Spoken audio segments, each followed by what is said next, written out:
నమస్తే welcome to hit TV నేను శ్వేత ఈరోజు మనం అమ్మాయి గారు సీరియల్ సెట్లో ఉన్నాము మనతో పాటు క్యూట్ క్యూట్ స్వీట్ స్వీట్ మానస ఉన్నారు హాయ్ మానస గారు హాయ్ ఎలా ఉన్నారు బాగున్నాను చెప్పడం మర్చిపోయా వెల్కమ్ టు హిట్ టీవీ అండి వెల్కమ్ టు హిట్ టీవీ నేను మిమ్మల్ని వెల్కమ్ చేస్తున్నాను మీరు మమ్మల్ని మీ సెట్కి ఇన్వైట్ చేశారు కాబట్టి ఎనీవేస్ మానస గారు కంగ్రాచులేషన్స్ అమ్మాయి గారు సీరియల్లో మీరు రాకింగ్ అండ్ ఫస్ట్ ఏమో ఒక పూర్ క్యారెక్టర్ నుంచి సడన్గా రిచ్ అమ్మాయి అయిపోయారు అవును వడ్డాణాలు హారాలు నెక్లెస్లు ఎక్స్పెక్ట్ చేయం స్టార్టింగ్ నుంచి నాకేంటంటే నా రోల్ వైజ్ గా నేను చాలా అంటే మాది పూర్ ఫ్యామిలీ కదా హీరోకి సిస్టర్ క్యారెక్టర్ ధనలక్ష్మి నా పేరు అవును దీంట్లో తెలుసు అది ఫాలో అవుతున్నాం థ్యాంక్ యూ నాకు జ్యువెలరీ అన్న డబ్బులు అన్న చాలా ఇష్టం మా హస్బెండ్ కూడా ఎలా అంటే ఇందులో నా హస్బెండ్ క్యారెక్టర్ డబ్బులు కోసం అనేసి నన్ను ఇంటికి పంపించేశాడు అనమాట కట్నం తీసుకురావాలి ఎక్కువ అని చెప్పి ఆ ఇష్యూ వల్ల నేను ఇంటికి వచ్చేసి వెళ్లకుండా ఇక్కడే ఉండిపోతాను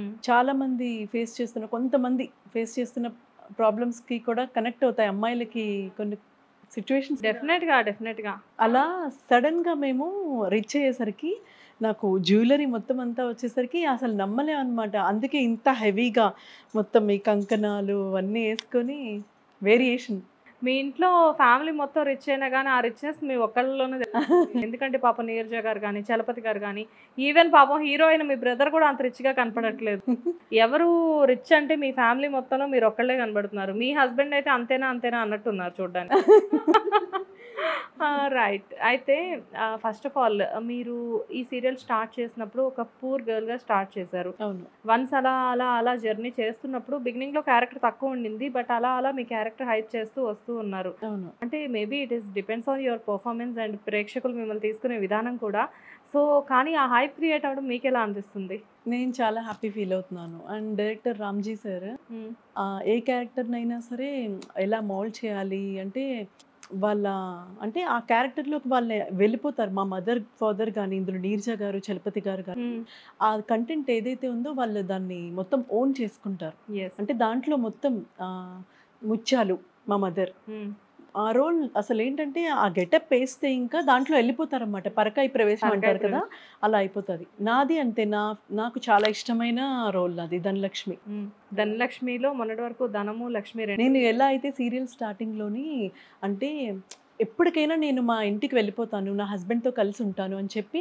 మొత్తం అన్ని ఒక్కొక్క సామాన్లు ఇన్స్టాల్మెంట్లో తీసుకుంటారు కదా అలా నేను అన్ని కొని నేను ఇంట్లో పెట్టుకుంటాను అనమాట అంటే ప్రతిదీ ఇన్స్టాల్మెంట్లో తీసుకుని అవన్నీ తీసి ఇంట్లో సెట్ చేసుకుని ఏ రోజుకైనా నేను వెళ్తాను హస్బెండ్తో ఉంటాను అని చెప్పి అలా కాకపోతే అది లాస్ట్కి అవుతుందా లేదా అని చెప్పి అలా నడుస్తుంది ట్రాక్ ఇప్పుడు రిచ్ అయ్యాను సడన్గా ఇప్పుడు మా హస్బెండ్ వస్తే ఏం చేస్తానో నాకే తెలీదు అంటే యాక్సెప్ట్ చేస్తామా మరి మీ హస్బెండ్ వస్తున్నారా వస్తారు అనుకుంటా కాకపోతే యాక్సెప్ట్ చేస్తానా లేదా మా మదర్ ఫాదర్ అదంతా తెలియదు ఇంకా సర్లేండి ఎందుకులే ట్విస్ట్ రివీల్ చేయడం అప్పుడే అవును ఇంత అంటే మీ ప్రాపర్టీ కోసం కాకపోయినా మీరు ఇంత బ్యూటిఫుల్గా ఉన్నారు కాబట్టి డెఫినెట్లీ మీ హస్బెండ్ వస్తారు థ్యాంక్ యూ ఎనీవేస్ యాక్చువల్గా అసలు ఫస్ట్ మీకు ఈ ఆపర్చునిటీ ఎలా వచ్చింది సీరియల్లో కాల్ చేశారు సునంద గారు ఛానల్ నుంచి అండ్ రామకృష్ణ గారు producer one of the producer అనమాట ఆయన త్రూ కూడా వచ్చింది నాకు అండ్ అసలు మీ ఫస్ట్ ప్రాజెక్ట్ ఏంటి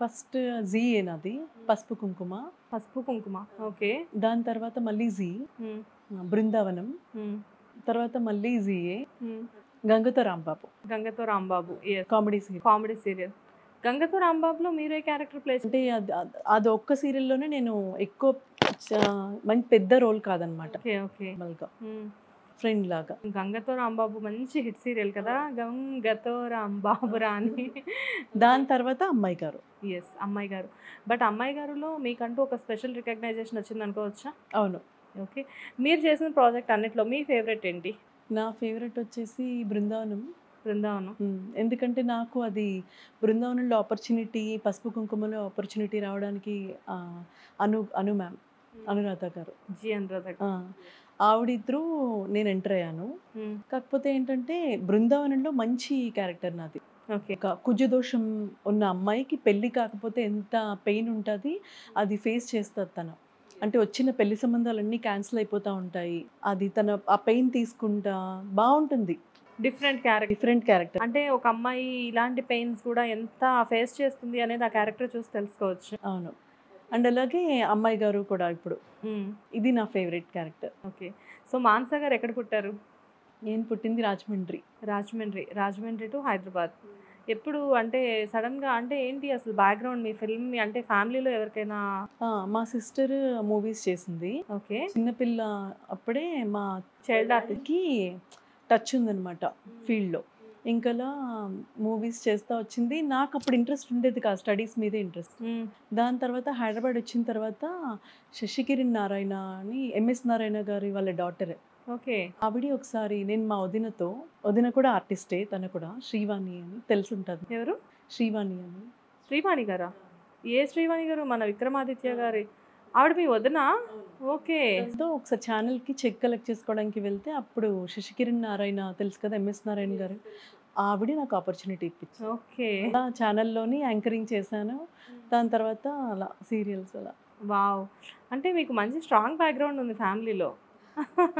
ఎంత స్ట్రాంగ్ బ్యాక్గ్రౌండ్ ఉన్నా ఫస్ట్ ఆఫ్ ఆల్ మనకి మనం ఓన్గా అంటే మన ఇంట్రెస్ట్ని బట్టి ప్లస్ మన టాలెంట్ని బట్టి మన ఓన్గా వస్తాం. చాలా మందికి ఎందుకంటే చాలా మందికి ఎంత ఫ్యామిలీ బ్యాక్గ్రౌండ్స్ ఉన్నా ఎంత పెద్దవాళ్ళైనా కానీ వాళ్ళ ఎన్నో సినిమాలు తీసిన డైరెక్టర్స్ పిల్లలు కూడా ఒక ఛాన్స్ కోసం వెయిట్ చేస్తున్న రోజులు ఇవి. సో ఆబ్వియస్గా మనలో నేను చాలా అంటే నాకు ఫ్యాషన్ డిజైనింగ్ కోర్స్ చేశాను హ్యామ్స్టెక్లో, అలాగే లకోటియాలో. అది చేస్తా. దాని తర్వాత నాకు ఎప్పుడైతే ఒక్కసారి ఎంఎస్ నారాయణ గారు వాళ్ళ డాక్టర్ చెప్పాను కదా, శశికిరణ్ నారాయణ, ఆవిడ లుక్ టెస్ట్ చేద్దాము, యాంకరింగ్ ఇష్టమా అనేసి అన్నారు. నార్మల్గా లుక్ టెస్ట్ చేసి ఒక్కటి మొగుడు మూవీ గోపీచంద్ గారిది చేశాను. ఓకే. దాని తర్వాత ఆవిడ నాకు అప్పుడే స్టార్టింగ్ ఎలా చేశానో కూడా నాకు తెలీదు, స్క్రిప్ట్ చూసుకుంటా. దాని తర్వాత నాకు ఇంకా ఓకే కొంచెం ఫియర్ పోయింది. ఓకే. వన్స్ అంటే ఫస్ట్ కెమెరా ముందుకు మీరు వచ్చింది అదేనా సందర్భం, మొగుడు మూవీ టైం? అవును. ఓకే. ఎలా అనిపించింది ఫస్ట్ టైం కెమెరా ముందుకు రావడం, మిమ్మల్ని మీరు స్క్రీన్ మీద చూసుకోవడం? హ్యాపీ అనిపించింది.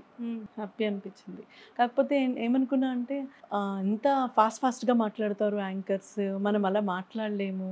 యాంకరింగ్ ఇంటర్వ్యూ అంటే ఇప్పుడు మీరు అంత టాలెంట్ ఉండాలి కదా, అలా ఏం ఫియర్ అనేది ఉంటుంది. నార్మల్గా మాట్లాడడం వేరు, ఆ కెమెరా ముందు మీరు ఎంత ఫాస్ట్గా మాట్లాడతారు, మేము అలా మాట్లాడలేము. అలా ఏం కాదు, మీరు ఎంత ఫాస్ట్గా యాక్ట్ చేస్తారో మేమైతే అలా చేయలేము కదా, ఎవరు ప్రొఫెషన్ వాళ్ళది. కాకపోతే ఏదైనా కానీ ట్రై చేస్తూ ఉంటే ఆటోమేటిక్గా వస్తుంది అనేది నా నమ్మకం. అండ్ మీరు అసలు ఫస్ట్ అంటే స్టార్ట్ చేసినప్పుడు ఏమన్నా అంటే ఇంట్లో సిస్టర్ ఆల్రెడీ ఆర్టిస్ట్ కదా, సో ఏమన్నా చెప్పారా మీకు, ఎందుకు సీరియల్స్ వైపు వెళ్ళడం, మూవీస్ కదా అక్క చేసింది, నువ్వు కూడా మూవీసే చూసుకోవచ్చు కదా అని చెప్పేసి? ఆ మాట అనలేదు, స్టడీస్ పాడైపోతాయి వద్దు అన్నారు అంతే. ఫస్ట్ వద్దని చెప్పారు? వద్దు అనే అన్నారు. దాని తర్వాత ఇంకా చెప్పాను కదా, నేను మా వదినతో వెళ్ళినప్పుడు ఇంకా అనుకోకుండా ఆవిడ లుక్ టెస్ట్ చేయడం. ఒక్కసారి మనం మేకప్ వేసుకున్న తర్వాత మనకి ఏంటంటే అట్రాక్ట్ అవుతాం. ఓకే ఒకసారి చేసాం కదా, మళ్ళీ ఇంకొకసారి చేద్దాము అని చెప్పి క్రేజ్. ఆల్రెడీ ఒకసారి మేకప్ ప్రతి ఆర్టిస్ట్కి కొన్ని క్రేవింగ్స్ ఉంటాయి అంటారు. అవును. అలాగే వన్స్ ఫేస్ మీద మేకప్ పడింది అంటే ఆ మేకప్ పోవడం ఎవరికి నచ్చదు. అదే మీకు కూడా జరిగింది? అవును. ఓకే. అందులో ఫ్యామిలీలో మీరు చెప్తున్నారు సిస్టర్ ఆల్రెడీ యాక్టరే అండ్ శ్రీవాణి గారు అంటున్నారు. సో వీళ్ళందరూ ఆర్టిస్టులు అవ్వడం వల్ల మీకు కూడా ఆ వైబ్స్ అనేవి ఆటోమేటిక్గా ఉంటూ ఉంటాయేమో. అవును. ఓకే. అండ్ ఫస్ట్ ఇప్పుడు మీరు వన్స్ వచ్చిన తర్వాత మీరు వచ్చి ఆల్రెడీ చాలా రోజులు అవుతుంది ఇండస్ట్రీకి ఈ రకంగా చూస్తే. కాకపోతే మధ్యలో ఎప్పుడైనా బ్రేక్స్ దొరికిన టైంలో మీకు అనిపిస్తూ ఉంటుందా, ఏమోలే వెనక్కి వెళ్ళిపోదాము, చదువుకున్నాను కదా ఏదైనా జాబ్? చాలా పెద్ద బ్రేక్ వచ్చింది మ్యారేజ్ అయిన తర్వాత. యాక్చువల్గా నేను మీకు మ్యారీడా? ఈటీవీలో ఆడదే ఆధారం, అత్తారింటికి దారి ఇది చేశాను. అంటే దాని తర్వాత కంటిన్యూస్ సీరియల్స్ చేశారు మీరు, హిట్ ప్రాజెక్ట్స్. దాని తర్వాత చాలా పెద్ద గ్యాప్ వచ్చింది. బాబు పుట్టిన తర్వాత మ్యారేజ్ అయిన తర్వాత ఒప్పుకోలేదు, వద్దు అని చెప్తే నేను ఇంకా స్కిప్ చేసేసాను, అసలు మర్చిపోయాను ఇండస్ట్రీ. ఓకే. నాకు ఫోన్ కాల్స్ వచ్చినా సరే నేను చేయట్లేదు, ఇప్పుడు మానేశాను అలానే చెప్పాను. నేను మూవీస్ కూడా చేశాను, లయన్ బాలకృష్ణ గారితో, లక్ష్మీరావే మా ఇంటికి, రావు రమేష్ గారి కోడల్ క్యారెక్టర్. ఎప్పుడైతే వద్దన్నారో ఇంకా నేను స్కిప్ చేసేసాను. ఆ సీమంతం జరిగేది మీకే కదా? అవును. రైట్. యాక్చువల్గా నేను ఇప్పుడు గుర్తొచ్చింది నాకు, నేను కూడా మిమ్మల్ని ఈ సీరియల్లో కాకుండా ఏదో మూవీలో చూసా అనుకుంటున్నాను కానీ నాకు సడన్గా గుర్తు రాలేదు. ఇప్పుడు లక్ష్మీరావి మా ఇంటికంటే సీమంతం జరుగుతుంది, ఆ అమ్మాయి మీరే కదా? రైట్ గుర్తు. లయన్ కూడా బాలకృష్ణ గారితో. లయన్ బాలయ్య బాబు మూవీ చేశారా? నాకు ఫస్ట్ ఆఫ్ ఆల్ ఆ మూవీ చేసినప్పుడు ఆయనతోనే డైలాగ్ ఉందన్నమాట. అంటే ఒక్కసారి కాకుండా టేక్స్ ఎక్కువ తీసుకుంటే ఫియర్ ఉంటది కదా! ఎలా అని. ఆయన సింగిల్ టేక్ ఆర్టిస్ట్ కదా. అవును. కాకపోతే సింగిల్ టేక్‌లోనే చెప్పాను. ఏం చెప్పారు? ఏంటి మీ డైలాగ్? డైలాగ్ వచ్చేసి welcome sir you are the నేను మీకు గుర్తున్నానా? డూ యూ నో మీ అని అడుగుతారు. అయితే నేను మీరు నాకు గుర్తు లేకపోవడం ఏంటి sir? You are the CEO of our company అని చెప్పి చెప్తాను. దాని తర్వాత ఇంకా డైలాగ్స్ ఉంటాయి. కోట శ్రీనివాసరావు గారితో అలా. కానీ అది అంటే అదొక బెస్ట్ మూమెంట్ కదా బాలకృష్ణ గారితోటి. ఆ మూవీలో యాక్ట్ చేయడమే చాలా గొప్ప అనుకుంటే డైరెక్ట్‌గా ఆయనతోనే సీన్ అనేది. నాకు ఇష్టమైన హీరో కూడా ఆయననే. వావ్! సో మీకు ఇంకా అది హై మూమెంట్ అయితే. అవును. ఓకే. అండ్ ఇప్పుడేం ప్రాజెక్ట్స్ చేస్తున్నారు మీరు ప్రెజెంట్? మా టీవీలో మామగారు. మామగారు. సో 'జీలో' ఒకటి, 'మాలో' ఒకటి చేస్తున్నారు మీరు. అసలు మీరు ఇప్పటి వరకు చేసిన ప్రాజెక్ట్స్‌లో మీ ఫేవరెట్ ప్రాజెక్ట్ ఏంటి? నా ఫేవరెట్ అలా ఏం లేదు. అలా ఏం లేదా? మామగారు ఫేవరెట్, అమ్మాయి గారు. అమ్మాయి గారు. మీ సెట్‌లో ఉన్నారని చెప్తున్నారా? లేదు. లేకపోతే ఇవాళ మీకు జ్యువెలరీ అంతా ఓకే. ఎనీవేస్ జనరల్‌గా ఇప్పుడు మీరు ఎంత ఎప్పుడైనా ఇండస్ట్రీకి వచ్చినా మధ్యలో బ్రేక్ వచ్చినా ఇప్పుడు మీరు నార్మల్‌గా ఇప్పుడు ప్రెజెంట్ మీరు ఇంకా ఫ్రెషర్ అన్నట్లే. అవును. ఎందుకంటే మళ్ళీ రీసెంట్‌గా స్టార్ట్ చేశారు కాబట్టి. అవును. బట్ మీతో పాటు వర్క్ చేసిన ఆర్టిస్టులు అందరూ కూడా సీనియర్స్. చలపతి గారు తీసుకున్నా, నీరజ గారు తీసుకున్నా, అండ్ అనిల్ గారు తీసుకున్నా ఇంతమందిలో మీరు యాక్ట్ చేయడం అనేది మీకు కొంచెం డిఫరెంట్‌గా అనిపిస్తుందా? లైక్ అంటే ఇంతమంది సీనియర్స్ మధ్యలో నేను యాక్ట్ చేస్తున్నాను. హ్యాపీ అనిపిస్తుంది చాలా. ఎందుకంటే వాళ్ళ బిహేవియర్ కూడా అలా ఉంటుంది. వాళ్ళకి అలా ఉండదు. మనం అనుకుంటాం గానీ వాళ్ళేంటంటే చాలా జోవియల్‌గా ఉంటారు. ఓకే. చాలా యాంబియన్స్ చుట్టూరా అలా ఉంటేనే మనం హ్యాపీగా వర్క్ చేయగలం. అంతే కదా! యెస్. అంటే జనరల్‌గా సీనియర్స్ కదా! మీకు ఎప్పుడైనా వాళ్ళు ఏమైనా సజెషన్స్ ఇస్తారా? చాలా ఇలా మంచి చేయి సజెషన్స్ మానసా అలా ఇస్తారు. ఏమన్నా? మేకప్ దగ్గర నుంచి, యాక్టింగ్ దగ్గర నుంచి మంచి సజెషన్స్ ఇస్తారు. అనిల్ గారు నాకు అనిల్ గారు అంటే చాలా ఇష్టం పర్సనల్‌గా. ఎందుకంటే అనిల్ గారిని చూసినప్పుడు నాకు అనిపిస్తది ఎందుకో. అంటే ఆయన షూటింగ్ వైస్ పర్సనల్‌గా కూడా చాలా అంటే డీసెంట్‌గా, కామ్‌గా మనకి సజెషన్స్ ఇవ్వడం అనేది పక్కన పెడితే అంటే ఫ్రెండ్లీ నేచర్. చాలా మంచి ఫ్రెండ్లీ నేచర్. అలాగే మా మదర్, ఫాదర్ క్యారెక్టర్స్ కూడా చాలా క్లోజ్‌గా ఉంటారు. షార్ట్ గ్యాప్‌లో జోక్స్ చేసుకుంటా ఉంటారు. నువ్వు ఏమైనా సీన్ చేయకపోతే నువ్వు ఇలా చేయాలి. కరెక్షన్స్ మంచిగా చెప్తారనమాట. యాక్టింగ్ చూసి ఫాలో అవుతూ ఉంటాం. యాక్టింగ్ ఏమైనా నేర్చుకున్నారా? ఎవరు? నేర్చుకున్నాను. నేర్చుకున్నారా? ఓకే. అంటే కోర్స్ ఏదైనా జాయిన్ అయ్యి అలా తక్కువ. మరి ఎక్కడ నేర్చుకున్నారు? చెప్పకూడదా? అంటే నా దగ్గర నేనే నేర్చుకున్నాను. అంటే మిమ్మల్ని మీరు ఒక మిర్రర్‌లో అలానే. అదే యాక్టింగా? గొప్ప అలానే చెప్తారులేండి. ఓకే. సో సీరియల్స్‌తోనేనా లేకపోతే ముందు మిమ్మల్ని మూవీస్‌లో కూడా చూసే ఛాన్సెస్ ఉన్నాయా? ఇప్పుడు సీరియల్స్ చేస్తున్నప్పుడు మూవీ ఛాన్సెస్ వస్తే మనం అడ్జస్ట్ చేయలేము. అదొక ప్రాబ్లమ్ అవుతది. చాలా బిజీ ఆర్టిస్టులు కూడా ఇదే ప్రాబ్లమ్. ఏంటంటే వాళ్ళు చాలా వైరల్ అవుతున్నారు, బిజీ అవుతున్నారు అని చెప్పేసి ఇప్పటికిప్పుడు ఎవరికైనా యూట్యూబ్ ఛానల్స్ ఉంటున్నాయి. అలాగే వాళ్ళని మూవీస్‌లో కూడా చాలా అప్రోచ్ వస్తుంది వాళ్ళకి. కాకపోతే డేట్స్ అడ్జస్ట్ అవ్వకనే పాపం వాళ్ళు. అసలా. ఓకే. మీ ఫేవరెట్ హీరో ఎవరు? చెప్పాను కదా బాలకృష్ణ గారు. బాలకృష్ణ గారేనా? చాలా ఇష్టం. చాలా ఇష్టం. ఎందుకు చెప్తున్నానంటే అంటే ఆయన నార్మల్‌గా ఇష్టం. ఆయనతో యాక్ట్ చేసిన తర్వాత ఎప్పుడైనా ఇక్కడ షూట్ జరుగుతున్నప్పుడు మొన్న 'భగవత్ కేసరి' యెస్. అప్పుడు కూడా వచ్చారు. అసలు ఆయన నాకు గుర్తుపడతారా లేదా అనుకుంటే ఆయననే దగ్గర పిలిచి కూర్చోబెట్టుకొని అంటే ఎంత మాట్లాడతారంటే కాఫీ తాగిపించి నేను షార్ట్ రెడీ అంటే సార్ నేను వెళ్తున్నానంటే కూడా ఏం వెళ్తావు కూర్చో అన్నారు. నేను ఎంత హ్యాపీ ఫీల్ అయ్యానంటే ఆయనంతట ఆయన గుర్తుపట్టారు. అది చాలా హ్యాపీ అయ్యాను. అవునా? ఆయనే గుర్తుపట్టారా బాలకృష్ణ గారే? ఓకే. అంటే ఎంతోమంది ఆర్టిస్టులతో ఆయన వర్క్ చేస్తారు కదా! అందుకేనేమో వాళ్ళని లెజెండ్స్ అంటారు. అవును. ఓకే. ఫేవరెట్ హీరోయిన్ ఎవరు? సావిత్రి గారు ఇష్టం. సౌందర్య. సావిత్రి గారు. అప్పుడు హీరోయిన్స్ కాదు. ఇప్పుడు ప్రెజెంట్ ఎవరు? సౌందర్య. సౌందర్య గారు. ఇప్పుడు ప్రెజెంట్ అంటే సౌందర్య. సౌందర్య గారు తర్వాత కూడా చాలా తర్వాత శ్రీదేవి. పెద్ద శ్రీదేవి గారా? అవును. ఇంకా అంటే ఇప్పుడు గ్లామరస్ హీరోయిన్స్ చాలా మంది వచ్చారు కదా! మీలా అందంగా ఉండేవాళ్ళు. అంటే మీలా అందంగా ఉండేవాళ్ళు అంటే మేబీ మిమ్మల్ని వీళ్ళతో కంపేర్ చేయలేము. మిమ్మల్ని కూడా సౌందర్య, సావిత్రి చాలా. త్రిష కూడా. ఎందుకు త్రిష ఇష్టం అంటే నేను ఒకసారి ఇంటర్వ్యూ చేస్తున్నప్పుడే ఇలానే చెప్పాను కదా శశికిరణ్ నారాయణ గారు. ఆవిడ ఇచ్చినప్పుడే ఆపర్చునిటీ సిద్ధార్థ్ వచ్చాడు. సిద్ధార్థ్ వచ్చినప్పుడు you are looking like Trisha అని చెప్పాడు. ఎంత హ్యాపీ అయ్యానంటే నేను, అంటే లిటిల్ బిట్ ఫీచర్స్ ఉండొచ్చు, ఆవిడ ఎక్కడ నేను ఎక్కడ, కాకపోతే అప్పుడు అనుకున్నాను నేను, అవునా ఓకే అని హ్యాపీ ఫీల్ అయ్యా. ఓకే, సిద్ధార్థే డైరెక్ట్ గా మిమ్మల్ని త్రిషాలా ఉంటారు అని కాంప్లిమెంట్ ఇవ్వడం అంటే, సిద్ధార్థ్కి జనరల్ గా సిద్ధార్థ్ కొంచెం క్రిటిక్ యాక్చువల్ గా, అవును, కానీ సిద్ధార్థ్ మిమ్మల్ని చూసి అలా కాంప్లిమెంట్ ఇవ్వడం అంటే అది ఎంత మంచి బెస్ట్ కాంప్లిమెంట్ అనుకోవచ్చు. బెస్ట్ కాంప్లిమెంట్, అసలు ఆయనకి అవసరం లేదు అలా చెప్పాల్సింది. ఓకే, అండ్ ఇప్పుడు ప్రెసెంట్ అంటే మీ ఈ సీరియల్ ఇండస్ట్రీలో, ఇప్పుడు మూవీ ఇండస్ట్రీ గురించి ఆల్రెడీ చెప్పారు, మీరు వర్క్ చేసిన ఆర్టిస్టులో మీ ఫేవరెట్ ఎప్పుడు ఎవర్ గ్రీన్, వీళ్ళతో మళ్ళీ మళ్ళీ వర్క్ చేయాలి అనిపించే ఆర్టిస్టులు ఎవరు? నేను వర్క్ చేస్తున్నాను. ఈ ఈ కెమెరాలో ఇప్పుడు మీరు చెప్పేది కింద దాకా వినబడదు, ఎవరు చూడరు, పర్లేదు చెప్పండి. అందరూ బెస్టే, అందరూ ది బెస్ట్. అంటే ఈ సీరియల్ గురించి నేను అడగట్లేదు మిమ్మల్ని, ఇప్పటి వరకు మీరు చాలా ప్రాజెక్ట్స్ చేశారు కదా, జీలో కానీ మాలో కానీ అలాగా, బట్ మీరు చేసిన ప్రాజెక్ట్స్ అన్నిట్లో మీ ఫేవరెట్ ఎవరు? సుహాసిని గారు. సుహాసిని గారు, వావ్, ఏది మన హీరోయిన్ సుహాసిని గారు. ఓకే, అమ్మగారిలో ఆవిడే కదా. సో షీఈ్ ద బెస్ట్ అంటారు. ఎందుకు సుహాసిని గారు మీకు చాలా ఇష్టం? ఆవిడ గురించి మీకు ఏం నచ్చింది? మొత్తం నచ్చింది నాకు, ఎందుకంటే ఆవిడ బిహేవియర్ వైజ్ కానీ, ఆవిడ పర్సనల్గా కూడా ఆవిడ ఇష్టం, మా మదర్కి కూడా ఇష్టం. ఎందుకో బాగా అనిపిస్తుంది, బాగా సాఫ్ట్గా మాట్లాడు, చాలా సాఫ్ట్, చైల్డిష్ మెంటాలిటీ, అంటే చైల్డిష్ అనే అంటే అన్నీ ఉన్నాయి ఆవిడలో. యా, అంటే ఒక మనిషికి ఎదుటి మనిషిలో ఏ గుణాలు నచ్చాలో అవన్నీ కూడా సుహాసిని గారిలో ఉన్నాయి. ఇప్పుడు మనం ఒక స్టేజ్కి వచ్చినప్పుడు నేను ఇలా ఇప్పుడు ఇలా ఉన్నాను కదా, నేను అది మనం ఓన్ చేసుకుని అదే యాటిట్యూడ్లో కానీ లేకపోతే బిహేవియర్ వైజ్లో కానీ చేంజెస్ అనేవి మనం తెచ్చిపెట్టుకుంటే ఏం కాదు, దాని అంతటా అది రావాలి. ఎస్, ఆవిడ అలా కాదు, ఆవిడ ఏంటంటే ఎలా ఉంటారో అలానే ఉంటారు, ఏం తెచ్చిపెట్టుకునే ఎక్స్ట్రా కరికులర్ యాక్టివిటీస్ ఏం పెట్టుకోదు ఆవిడ.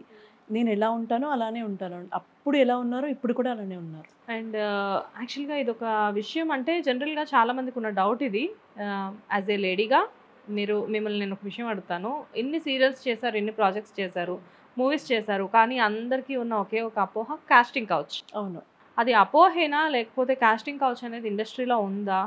ఉంది అంటే ఉంది. ఫస్ట్ ఆఫ్ ఆల్ నా ఓన్గా నేను చెప్పేది ఏంటంటే, ప్రతి ఒక్కరికి ఇప్పుడు మనం ఇండస్ట్రీలోకి వస్తున్నాం, నాకు ఇష్టం, నేను చేయాలి, స్క్రీన్ మీద కనపడాలి అని చాలామంది అమ్మాయిలు ఎంతో కష్టపడతారు, ఆడిషన్స్కి వెళ్తారు, సఫర్ అవుతారు, చేస్తారు. ఒక్కటి పెట్టుకోవాలి మైండ్లో, ఏంటంటే నీకు ఎడ్యుకేషన్ ఉందా, ఓకే, ఫోకస్ దాని మీద పెట్టు, దీని మీద పెట్టు. ఐదర్ ఒకటి ఏంటంటే రెండిట్లో ఏదో ఒకటి. నీకు లేదు నేను ఆర్టిస్టే అవ్వాలి అంటే వెళ్ళి ఆడిషన్కి వెళ్ళాలి, చేయాలి, నీ టాలెంట్ చూపించు, లేకపోతే నీ ఫేస్ ఫీచర్స్ స్క్రీన్కి ఎలా ఉన్నది ఏంటి వాళ్ళకి ఓకే అనిపిస్తే చేస్తారు. లేదు, ఒక్కటి గుర్తుపెట్టుకోవాల్సింది ఏంటంటే, అమ్మో నేను ఇది లేకపోతే వేరే ఏం చేయలేను అని ఒక మైండ్లో అస్సలు ఫిక్స్ చేసుకోవద్దు. అలా కనిపించదు ఎదురు వాళ్ళకి. ఓకే, నేను ఇది కాకపోతే వేరే కాదు, నాకు ఈ ఆపర్చునిటీ రాకపోతే నేను ఇంకేం చేయలేను అని చెప్పి వాళ్ళకి ఎప్పుడైతే తెలుస్తుందో అప్పుడు వాళ్ళు ఎలా బిహేవ్ చేస్తారంటే ఓకే అని చెప్పి లీనియన్స్ అంటారు కదా, అది ఇవ్వద్దు. ఓకే, అప్పుడేమవుతుందంటే వాళ్ళకి ఆ సెకండ్ థాట్ వస్తుంది. మనం ఎలా ఉండాలంటే ఉత్తప్పుడు అన్ని చోట్ల చూపించడం కాదు యాటిట్యూడ్, అలాంటి చోట చూపించాలి లిటిల్ బిట్. ఎలా అంటే నాకు ఈ ఆపర్చునిటీ వచ్చినా రాకపోయినా పర్లేదు, నాలో టాలెంట్ ఉంది, నాలో బ్యూటీ ఉంది అని చెప్పి వెళ్ళాలి, ఆడిషన్ ఇవ్వాలి, రావాలి. వాళ్ళు ఒకవేళ అడిగారు అంటే నేను కాల్ చేస్తాను, లేకపోతే అలా కాదు నాకు కుదరదు అని చెప్పేస్తే అయిపోతుంది, అంతే. ఓకే, అది మనం వాళ్ళు అడిగారు కదా అని చెప్పి దాన్ని పెద్ద హైప్ చేసుకుని అంత అవసరం లేదు. దాని ఫైనల్గా మీరు చెప్పు, ఈ ఇండస్ట్రీలోనే కాదు దేంట్లో అయినా ఫేస్ చేస్తారు చాలామంది, కాకపోతే మన బిహేవియర్ వైజ్ మనకి ఇది కాకపోతే నాకు వేరే ఆప్షన్ ఉంది అని ఎప్పుడైతే ఫీల్ అవుతామో వాళ్ళ దగ్గర మనం అంత లొంగిపోవాలి, డౌన్ అవ్వద్దు. కానీ కాస్టింగ్ కౌచ్ అనేది మాత్రం అంటే లైక్ ఇప్పుడు ఒక ఆఫర్ ఇచ్చే ముందు డెఫినెట్గా ఎవరో ఒకళ్ళు ఉంటారు అడిగేవాళ్ళు. కొన్ని చోట్ల ఉంటుందేమో, మేబీ అది ఎలాంటి. మీకు ఎప్పుడైనా ఫేస్ అయిందా కాస్టింగ్ కౌచ్? మూవీస్ అప్పుడే చిన్న మూవీస్ ఉంటాయి కదా, కొన్ని అప్పుడు ఫేస్ చేశాను నేను. వాళ్ళు అలా చెప్పినప్పుడే నేను కిందకు వచ్చేసి, డైరెక్ట్గా అడిగారా మిమ్మల్ని? డైరెక్ట్గా అంటే నార్మల్గా ఇలా ఉంటుంది అన్నట్టుగా, అంటే నేను కింద వచ్చేసి మమ్మీ కింద వెహికల్లోనే ఉండేది, కిందకు వచ్చిన తర్వాత అమ్మ వాళ్ళు కాల్ చేస్తా అన్నారమ్మా రేపు అని చెప్పి ఇంటికి వచ్చేసేదాన్ని, అంతే. నేను పెద్ద ఎక్కువ తీసుకోలే, లైట్ అంతే. ఎలా అయినా అదొక ఎమోషన్ కదా, అలా అడగగానే వెంటనే లోపల అంటే ఇన్నర్ ఫీలింగ్ అంతా ఎట్లా ఉంటుంది అంటే భయము, బాధ, ఏంటి నేను ఇంత టాలెంట్ పెట్టుకొని ఇక్కడ దాకా వస్తే నన్ను ఇలా అడిగేశారు అని చెప్పేసి ఒక బాధ అనేది ఉంటుంది కదా. బాధ ఉంటుంది, భయం వేస్తుంది. అలా అలా సెర్చ్ చేసుకుంటే పోతే ఎక్కడ ఒక చోట ఆనిముత్యాలు దొరుకుతాయి. అలా దొరికిన వాటిని ఏరుకోవడమే అంతే. ఓకే. మిగతావన్నీ స్కిప్ చేసేయాలి. అలానే చేశాను నేను. ఓకే. సో ఇండస్ట్రీలో కాస్టింగ్ కౌచ్ ఉంది, బట్ నాట్ ఓన్లీ ఇండస్ట్రీ, ఎక్కడైనా కానీ ఉంటుంది. కాకపోతే ఇది గ్లామర్ ఫీల్డ్ కాబట్టి ఇక్కడ కొంచెం ఎక్కువ ఉంటుంది అనుకోవాలేమో. ఎక్కువ ఉంటుంది అనుకుంటే నేను ఫేస్ చేసింది అయితే తక్కువే, నార్మలే. ఓకే. నేనేమో అస్సలు అంతా ఫేస్ చేయలేదు. మరి సీరియల్స్లో ఎప్పుడు ఫేస్ చేయలేదా కాస్టింగ్ కౌచ్? లేదు, అస్సలు ఫేస్ చేయలేదు. సీరియల్స్లో అసలు మీకు ఆ ఆప్షన్ రాలేదు? అస్సలు ఫేస్ చేయలేదు. మేబీ టచ్ వుడ్, అది దేవుడు దయ వల్ల, ప్లస్ మా హస్బెండ్ కూడా ఛానల్లోనే వర్క్ చేస్తారు కాబట్టి అదొక ప్లస్ పాయింట్. వెరీ నైస్ అండి. Thank you so much for the nice interview and I wish you all the best. ఎందుకంటే మంచి మంచి ప్రాజెక్ట్స్ మీరు ఫ్యూచర్లో చేయాలి అండ్ మూవీస్ కూడా మంచి చేయాలి. ఆల్రెడీ మీకు రికగ్నైజేషన్ వచ్చేసింది కాబట్టి డెఫినెట్గా మీకు మంచి ఆఫర్స్ వస్తాయని చెప్పేసి మేము మా హిట్ టీవీ తరఫు నుంచి మనస్ఫూర్తిగా కోరుకుంటున్నాం. థ్యాంక్ యూ సో మచ్ అండి. అండ్ హిట్ టీవీకి కూడా బిగ్ థ్యాంక్స్. యా అండి, thank you so much. Hi, I'm Manasa. నా ఇంటర్వ్యూని తప్పకుండా హిట్ టీవీలో చూడండి, అలాగే సబ్స్క్రైబ్ చేయండి. Thank you.